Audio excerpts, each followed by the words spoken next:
Hi guys, and welcome to my most disappointing films of 2016. I have not been procrastinating, I have been being thorough and making sure these films are just as disappointing as I remember them being. I would also like to say that these are not bad films, these are not good films, these are films that I had hopes for, and then those hopes were dashed. So these are films that I was looking forward to, and they let me down. So if you think this is my worst films list, that's a separate video.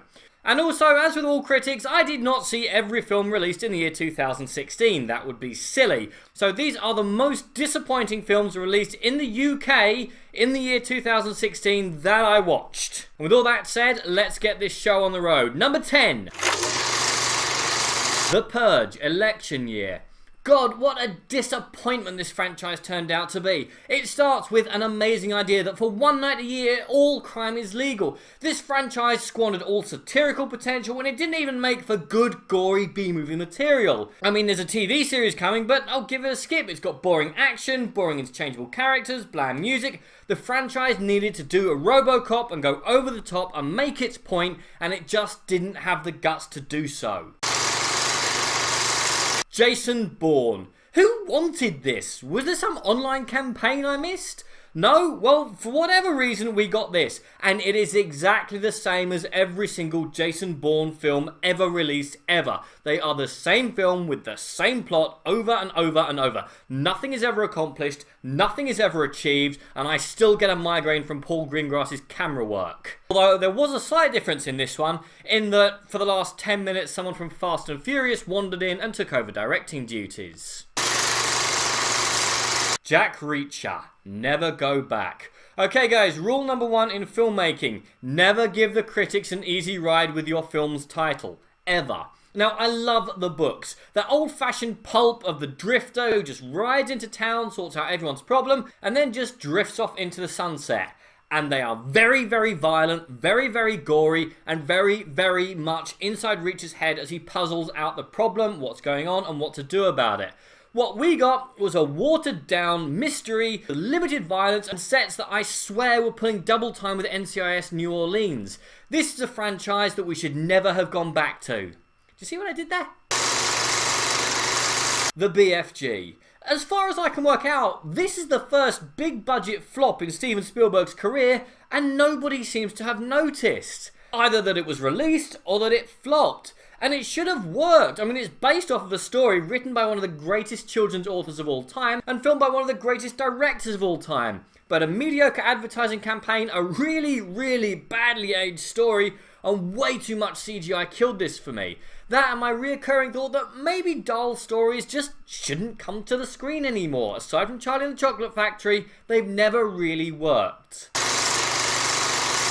Doctor Strange. Okay, I know. This is a bit of a controversial one, but hear me out. I know, amazing visuals, Benedict Cumberbatch made $1 gazillion, blah, blah, blah, blah, blah. I saw better visuals in Inception, and that was released in 2010. And some of those effects were practical. Which, Marvel, for the love of God, look that word up in a dictionary sometime.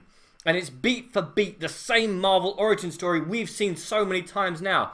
And the villain, an absolutely wasted Mads Mikkelsen, was lousy as well. MCU, get the scriptwriters from Netflix to show you how to write a decent villain. Finding Dory. I love Finding Nemo, but I had absolutely no desire to either see that world again or see a sequel. And after seeing it, I genuinely had no idea why it existed. I mean, it looked like a Pixar film, but the quality of the script and the use of celebrities was just more along the level of DreamWorks. It wasn't exciting or thrilling, and it was predictable and repetitive, and it just went silly at the end. Next year, Pixar, dump Cars 3 and give me something new instead. You set the benchmark for CGI. You gave the world Toy Story. You gave the world The Incredibles. And now you're just churning. Passengers. All year I waited for this unique blockbuster starring She Who Can Do No Wrong and Star-Lord.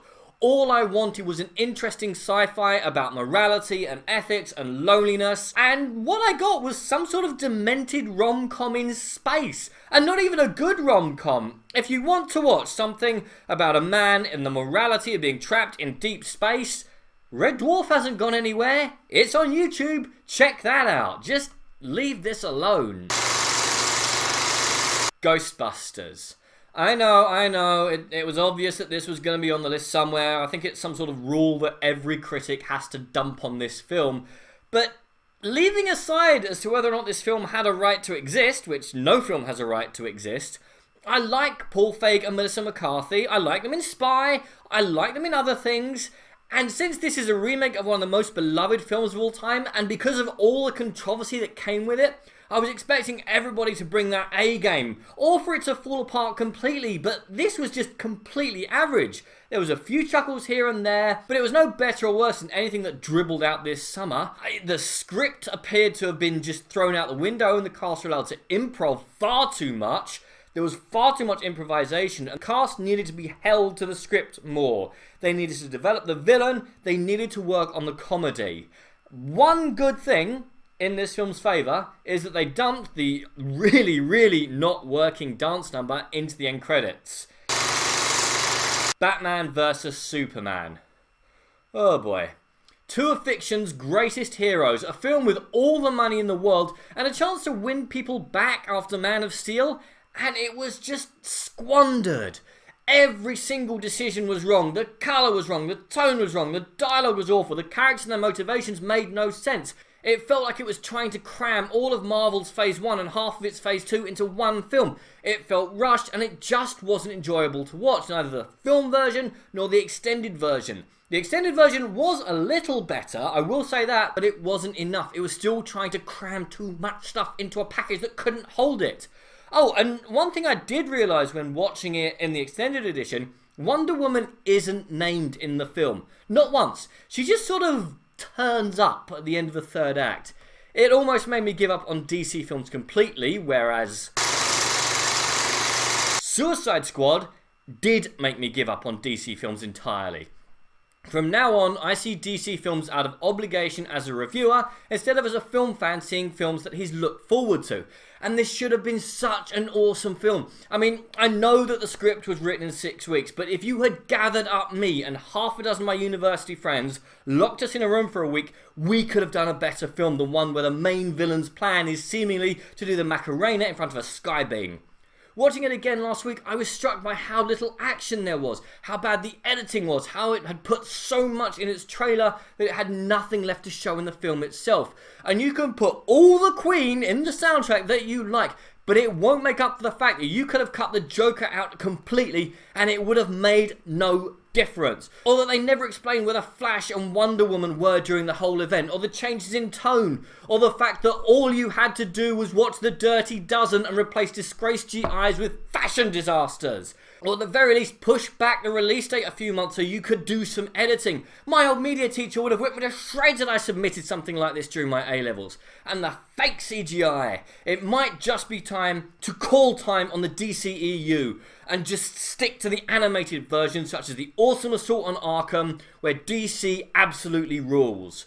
But what did you guys think, and what was the most disappointing film for you in 2016? Comment below, let me know. I'm Daniel, this has been A What on Earth. If you've enjoyed this video, please like, share and subscribe.